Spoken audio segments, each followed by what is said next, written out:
আচ্ছা শুনো, এই যে রোজ রোজ যে মানুষগুলো তোমাকে ডিসরেসপেক্ট করছে বা তোমাকে ছোট করার চেষ্টা করে এবং তাদের সাথে প্রত্যেকবার তুমি ভালো ব্যবহার করো এই আশায় যে এবার তারা অন্তত শুধরে যাবে, তারা কি শুধরেছে?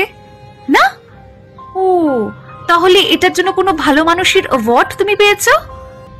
যে মানুষগুলোর বিপদের দিনে তুমি সাহায্যের হাত বাড়িয়ে দিয়েছিলে, একেবারে জান লড়িয়ে দিয়েছিলে তাদের জন্য, তারা তোমার সেই ভালো মানুষের মর্যাদা দিয়েছে? তোমার বিপদের দিনে তারা তোমার পাশে ছিল না? আচ্ছা, যাদের সাথে তুমি রোজ মিষ্টি করে ভালো করে কথা বলো, এটা জেনেও যে তারা তোমার পিঠ পিছে তোমার নিন্দে করে, ব্যাকবাইটিং করে, তোমাকে নিয়ে গসিপ করে, তারা শুধরেছে? ভুল লোকে একবারই করে, বারে বারে নয়। আর ভুল করলে ক্ষমা করে দিতে হয়, আমরা সবাই জানি।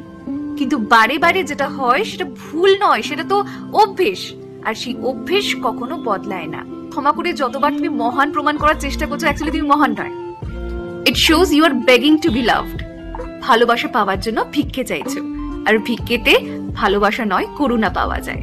নিজেকে একটু করুণা করো, নিজেকে একটু ভালোবাসো এবং স্ট্যান্ড ফর ইয়োর সেলফ।